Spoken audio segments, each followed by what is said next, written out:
An only radio station for women and their families. Today is Sunday, day 3 in the month of December 2023. Happy first Sunday to you. So if you have been able to find your way to church, happy Sunday to you. And I wish above all things that this year ends well for all of us. My name is Blessing Agbeet, and thank you very much for choosing Women Radio 91.7, Nigeria's first and only radio station for women and their families.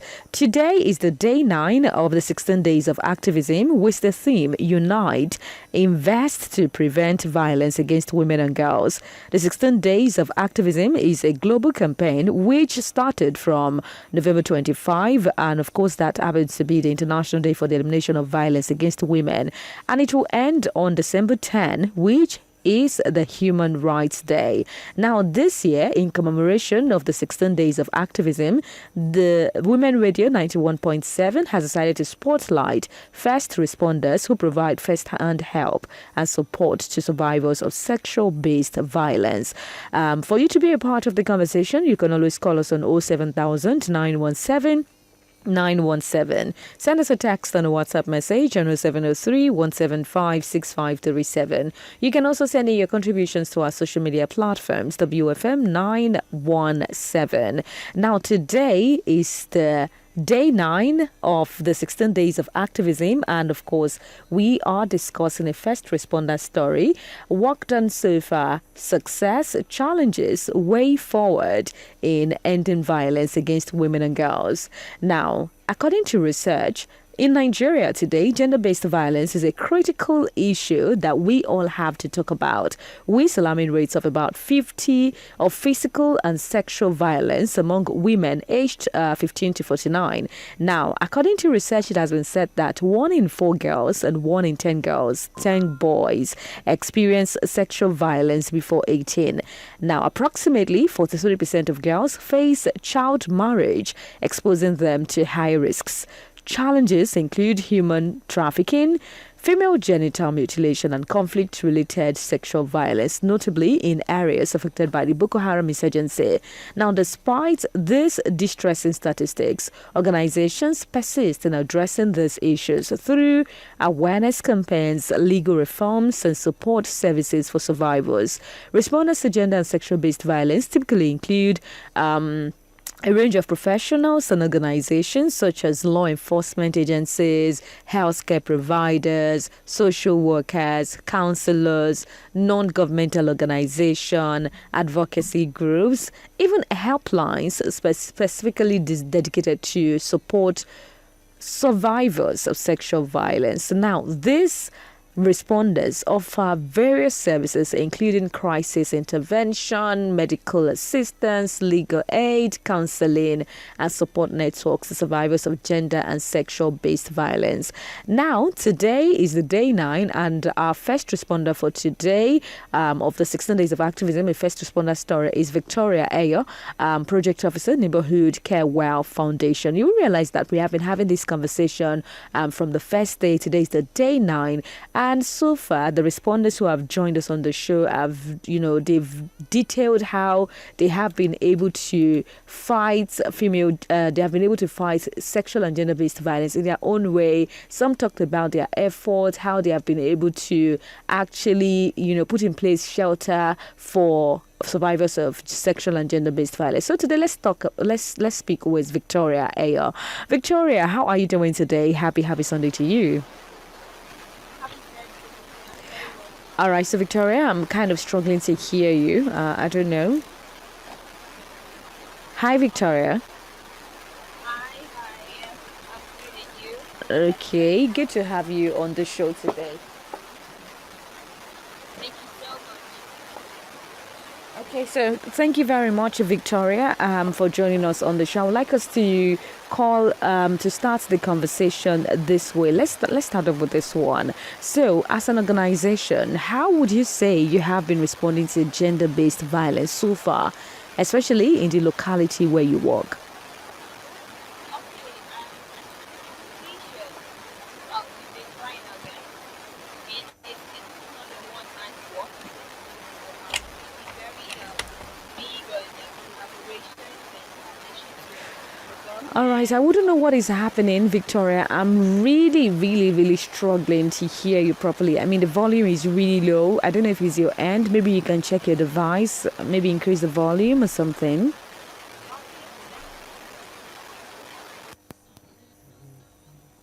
Now, Yeah, I think it's better. Can you speak, please? all right, very well. Yeah, Thank you. okay. Okay, you asked as an organization Yeah, how have we been responding to gender-based violence in our locality. yeah. Well, we've been big on collaborations and networking because, like this is not a one man's fight. It's not a one man's job. So we've been working with the government, the Nigerian police force here in our locality. We've been working with the Ministry of Justice, Ministry of Women Affairs, other CSOs and other organizations in the state to ensure that whatever we can put into place to help survivors of gender-based violence is done. And one of these ways that we came up with, an innovation we came up with due to challenges we were facing was is escort referral. So in our organization, we offer medical assistance in partnership with the hospitals in the state, and we offer legal assistance in partnership with Basic Rights Council Initiative and the Ministry of Justice, and then we also offer psychosocial support and even have a shelter courtesy of the community we are working at.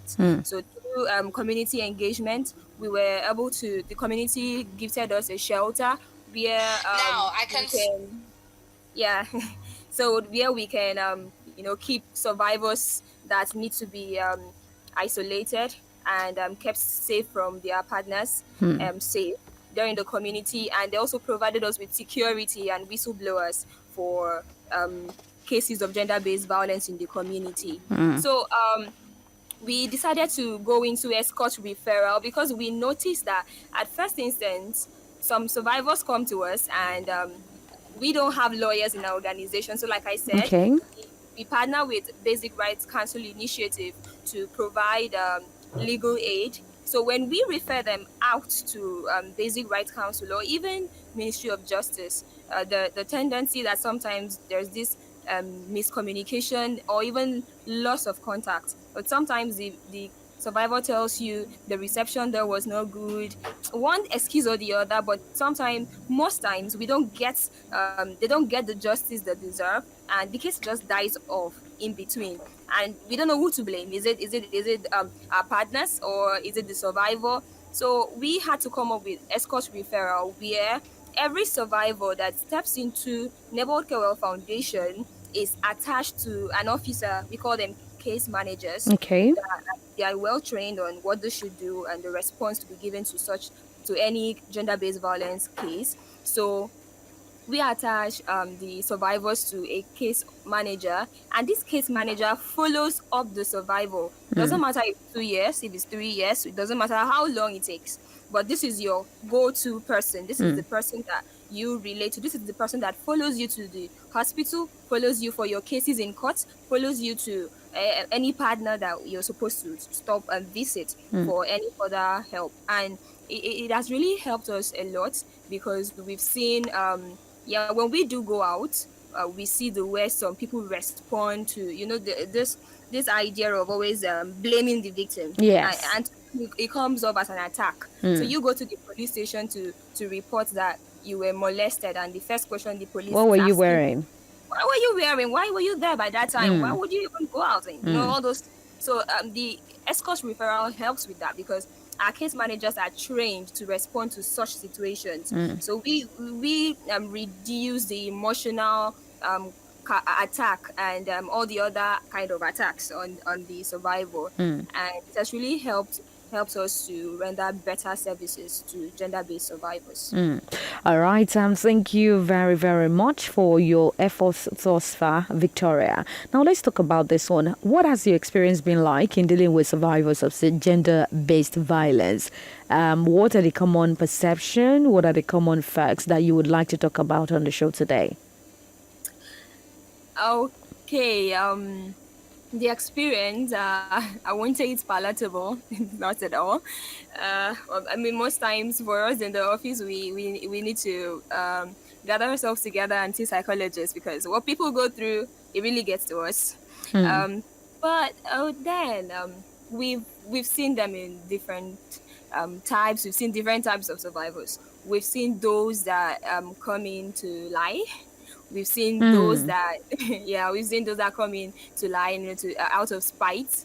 Maybe they want to spite their husband, the boyfriend, or Hmm. wherever the unlucky human being is. Hmm. And then we've seen those who come in and they tell you, this is how it is, but we don't want to take action, and that leaves us at the spot where we're asking, so what do you want us to do? So why are you coming here? And if you say your husband is battering you, recently we had a lady that came in at the close of work already. I mean, we had to extend. I left the hospital around past 9 at night because she was battered, bottle broken on her face. We had to suture the wound on her face and Hmm. everything. And she's telling you she does not want him arrested. So what do you want us to do?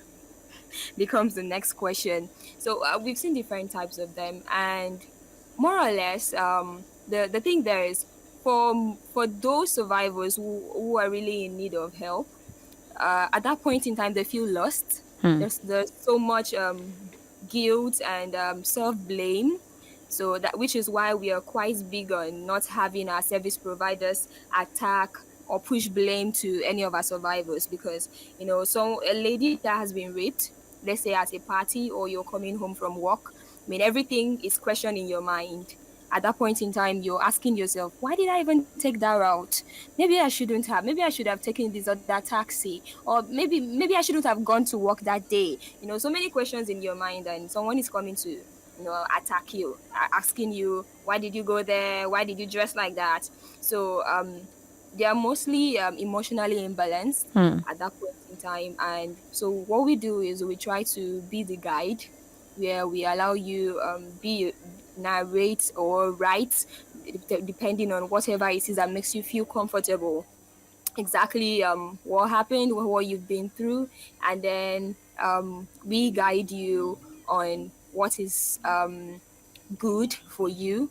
And it's still their decision. So we operate on a survivors based approach. So it's still their decision whatsoever, Hmm. what At they the end of want the to. day. Hmm. Yeah. All right. Thank you very much for your thoughts on that one, Victoria. I really do appreciate you. This is 18 minutes past 12 from Women Radio 91.7, Nigeria's first and only radio station for women and their families. And if you're just joining us, you're listening to the first responder story on Women Radio. This is put together by WFM 91.7 in commemoration of the 16 days of activism. Today is day 9, and of course, our first responder story for today is Victoria Ayer, the project officer, Neighborhood Care Well Foundation, and she has been taking us through some of the efforts they have been putting in place as an organization to respond to gender-based violence so far. Now, Victoria, let me ask you. I know that the challenges can be very overwhelming, especially when it comes to inadequate funds and then societal norms that have existed for years, just like the one you said now. Some people lying out of spite because they want to deal with their partners and what have you. So, how have you been able to overcome all of these challenges so far in your journey as a first responder organization? Okay. It has not been easy, Mm, but we've had the collaboration and ardent support of the Nigerian police force. So most times, once the cases come to our table, we get them involved in it. Whether or not the person is going to be arrested, we get the person involved in it. And then we've also had the support of the um, psychiatric hospital. So they give us psychologists and therapists that speak to some of our survivors, and somehow it's their job, so they are great at it. They pick up those body languages, those inconsistencies in stories that helps to point us to the fact that something is wrong somewhere, something is missing, there's a gap somewhere.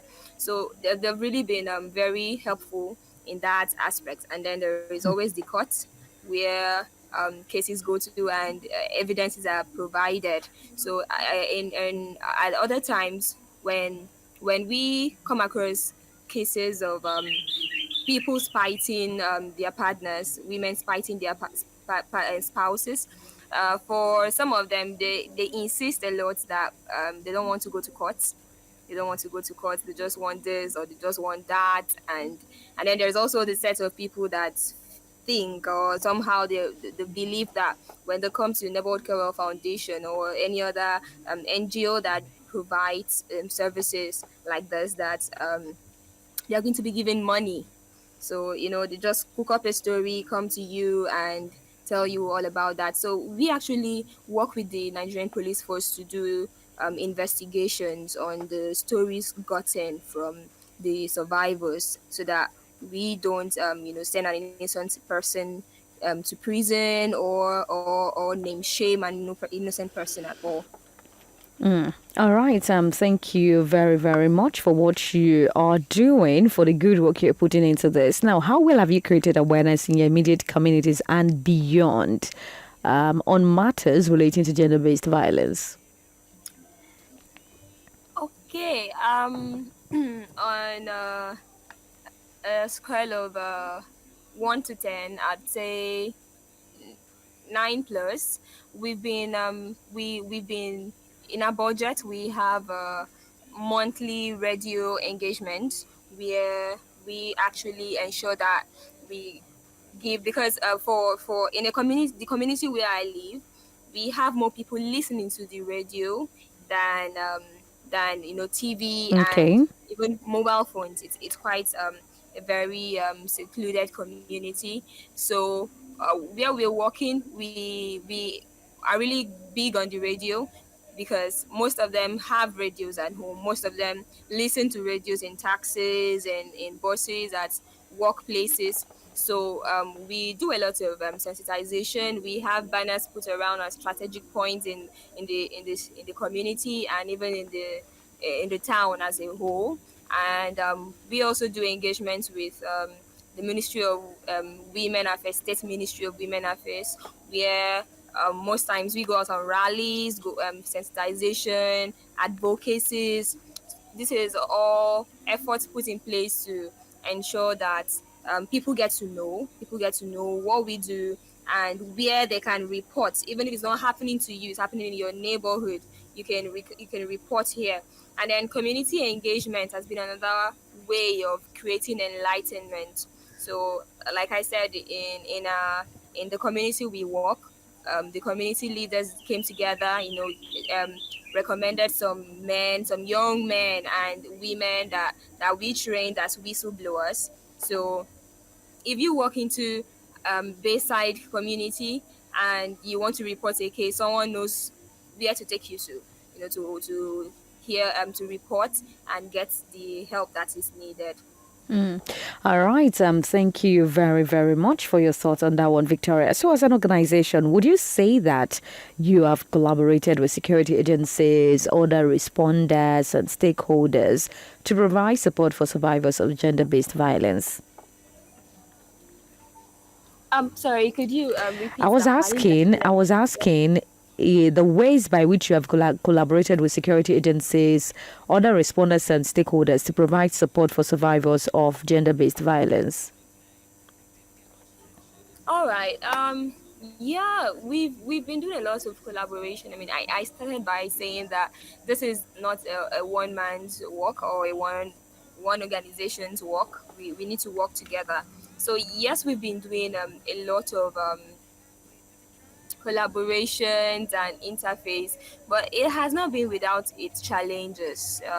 We've seen so much and we've experienced so much, and basically, sometimes we appreciate it because it makes us come up with ways to counter that proves to be great for our job, just like the escort referral method we came up with. All right. Thank you very much for your thoughts on that one, Victoria. So let's talk about this one as we wrap up on the show this morning. So, Victoria, what would be your recommendations to the government, the society, religious leaders, and of course, parents, women, and girls. Okay, I think I'll take that one after the other if I can Yes, remember please. all of it. All right. Okay, the government. There's still so much to be done. There's still so much to be done. Government system, it really needs so much work.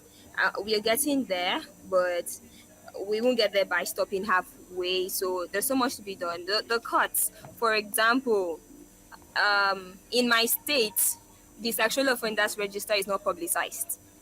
And when we flagged off the 16 days of activism with State Ministry of Women Affairs, that was one of the requests the commissioner made during the press conference, to publicize the sexual offenders register. I mean, what's the essence of having it if they are not known? I mean, that is supposed to be the one of the consequences of perpetrating such acts. So go ahead and do it.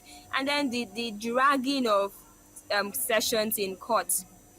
We followed up on a couple of survivors whose cases went to court recently, and we found out that 3 out of 5 dropped the cases Mm. because you keep bringing them to court, you keep adjourning the case, and then you make us wonder, what are you adjourning it for?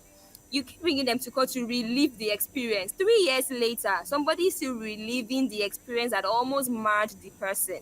You keep wanting the person to come to court to stand there and keep talking about the same thing, and no judgment is given, nothing at all. So we really need to work on, the government really needs to work on those areas. And then I think it would also be great if there is a state budget for budget support, whatever it's going to be called, but it's going to be targeted at survivors of GBV, because most of them are dependent, totally dependent on the perpetrator. We've seen a lady that had no mother, no father, does not even know where she's from, doesn't even know her father's name. She's not married to the perpetrator, but she's bearing his name because he's the only one she knows. Her mom is late, so she Mm. doesn't know any of her family members. And people like that, and she has 5 children. So a woman like that needs support, a lot of support and help that sometimes one or two organizations cannot give. Mm. But if the government comes into the to play the part, give a support fund or something, it helps a lot. And we were having a meeting recently, and someone said something very profound. One of the officers from the CSO said that another issue we've been having is this release bail stuff with the police stations. So the police gets the perpetrator, and there's some cases that come to you, and by law you're not supposed to give bail to the perpetrator until the court says so. So you're supposed to arraign the person in court before and the court approves for bail before you do it. But you arrest the perpetrator today, and tomorrow you're going back to the police station, and they're telling you the person is out on bail. And then at the end of the day, you cannot find the perpetrator, and the police just goes over it and it goes away. So one of my colleagues suggested that maybe, just maybe, if the government could put something in place, something like ensuring that every when it comes to cases of GBV, sexual offenses and all that, if bail is to be given, a percentage of the bail gotten should be given to the survivor. Maybe to put some police officers in check about indiscriminate bailing of offenders. Mm. And I think For the society, that's that for the the government. government. Now let's talk about the society. All right. For the society, we have to work on our mentality. We have to work. Nobody wakes up in the morning and says, "Today I want to be raped." There's Mm. no one that says that. So we really have to work on how we feel we are trying to do good sometimes, but it's not right. The society needs to work on the response to survivors of gender-based violence that they give out. We really need to work on that, because most survivors don't report cases because of things like what will the society say, what will people say. So we need to show support so that someone that needs help can be helped in time, not when it's already gone, and at that point in time, the society that would have criticized you if you had come out to talk will be the same society that will say, why did she stay? She shouldn't have stayed in the marriage. Look, now she is dead. Mm-hmm. So yeah, so we, as a society, we really need to work on our mentality and response to survivors of gender-based violence. Mm. Then, as religious leaders, Yes. yep, religious leaders. In Nebot Foundation, we came up with something called Interfaith Coalition, and recently we've been recognized by the state.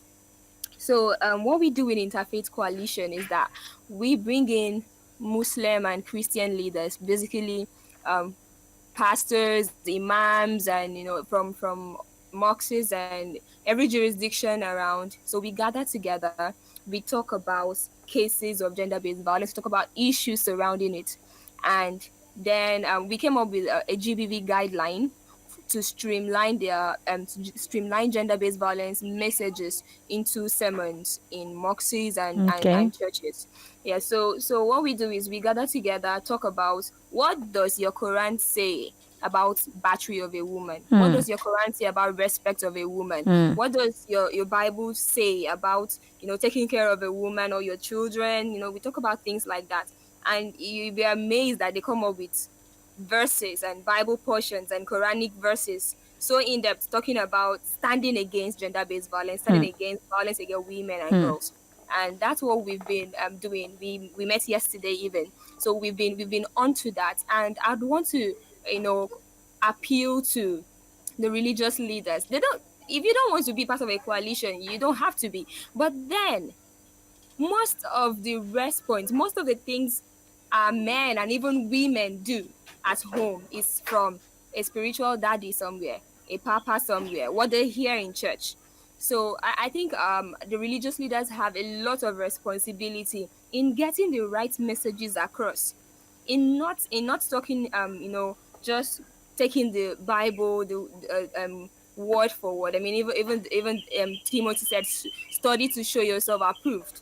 So we need to study more and understand that there is no God nor Allah that supports the battery of a woman, Mm. that supports the degrading of a woman. Mm. A woman is a human being first before a woman. So you Mm. don't A disregard human her being sex and first. gender. Mm. Yeah, Mm. disregard her sex and gender. Mm. Just look at the fact that she's a human being and treat her like you would treat any human being. Not the gender, not the sex. Mm. So I think our pastors need to really pass those messages around, because we need to our people need to hear. Most of them, that's where they get all their do's and don'ts from. Mm. Actually. All right. Yeah. Thank you very much. And to the parents, what would you like to say? Okay, that's another very important one. So, for the past 4 days, we've been going around schools, primary schools and secondary schools, sensitizing um, children on gender-based violence and violence against women and girls. And a boy stood up to ask me a question while I was talking about respecting a woman and all that. And he said, what rights does a woman have to even speak up against a man? And I Mm. looked at him. He's quite young. I think he's in SS2 or thereabout. And then I looked at him and said, why are you asking that question? What is your rationale? And he said, the woman was created from the rib of a man. She is beneath the man. So let her learn her place. And the thing I was seeing was his family. I didn't see the boy. I didn't see what he was saying. I was just looking at what I was thinking in my mind. What goes on in his family? How is his father treating his mother? How is his mother responding to that? That would make him come out boldly in front of strangers you've just met for the first day and be so bold, to say something like that. Mm. Mm. And it brought us to the issue of our mothers and fathers, and still connecting back to the society. we need to understand that we are in a time where gender roles need to change. I mean, even gender is not static. It changes as the need arises. We need to Yes. understand that if you tell your boy child, Junior, Mm. lock the door, you should be able to tell your female child the next day, Mary, lock the door. Mm-hmm. Because one day she will have to stay alone. If Mm-hmm. it is the man's job to keep the house locked, what happens when your girl child is staying alone and does not know Alone. how to lock a door? So we need to understand, our parents need to understand that it is important that we equip our children with the right values, regardless of whether it is a man or a woman or a male or female child. If the female knows how to cook, your male should know. Eating food is an essential necessity. It's not only women that eat. I mean, uh, uh, most men eat more than women. Mm. So why shouldn't he know how to cook? Mm. And how did you put up when you put up a very strict line between those things? You give the other child a reason to talk back at the other one if those things are not done. But it shouldn't be that way. It shouldn't be that way. There are necessities that parents need to understand. It is necessary. So let the child learn it, regardless. So it doesn't make him or her any less of the sex that he or she is. Mm. So I think that's what our parents need to Mm. understand. All right. Finally, as we wrap up this morning, what would be your recommendation when it comes to women and girls? Okay, for women and girls, first off, I'd like to really talk about the issue of respect. Okay. Yeah, for us women, most of us do not have the muscle power to battle it out with a man in an equal setting fight. But what most of us do have in abundance is the ability to talk down the destiny of the man. Yes. So, and we've had so many cases where um after meeting the psychologist, the man changes when the woman stops talking disrespectfully. There is no justification for an offense, but there are causes, and we the women need to start looking inwards. Hmm. To Yes, we need to start looking inwards. When you don't give anybody any reason to harm you and that harm happens, that's a different case scenario than when you actively contribute to it. Hmm. Yes. So we need to learn that respect is reciprocal. We need to learn that it is important that we do not, because we know that if the man hits you, we will be arrested. You go ahead to be, what can you do? Oh yeah, hit me now. Hit Hmm. me now. Hmm. Yeah, we've seen so many scenarios like that. And it's a human being. Even for a woman, there are sometimes you see another woman talking and you're like, if not for the fear of God, or just respect for you, I would have slapped you. When a man does that, it's very different. The whole neighborhood shouts Hmm. about it and everything. But for women and girls, we really need to respect ourselves first. Let's speak to others the way we want to be spoken to, whether or not it is a man or a woman. And basically, let's not just give anybody any reason to harm us in any way. Let's Hmm. not let the society not have any reason to say whatever it is that they are dying to say. Hmm. Yeah, All let's be right. conscious. Mm, Yeah, let's mm. be conscious of Thank you. ourselves and what we Thank you. Thank you very much, Victoria, for being a part of the conversation for today. Do well to enjoy the rest of your day. thank you so much.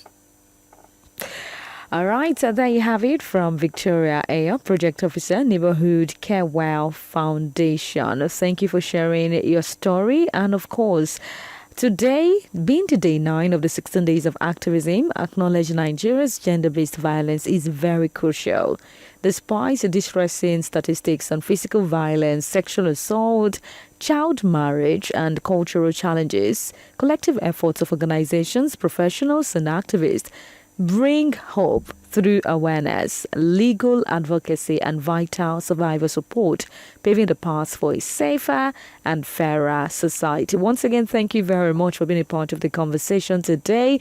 A responder story put together in commemoration of the 16 days of activism. Many thanks to the producer, Esther Laribe, and executive producer, Tom Okewale Shunaya. Join us again tomorrow at 12:05 p.m. as we bring on another first responder to tell her story. My name is Blessing Agbeita. Good afternoon.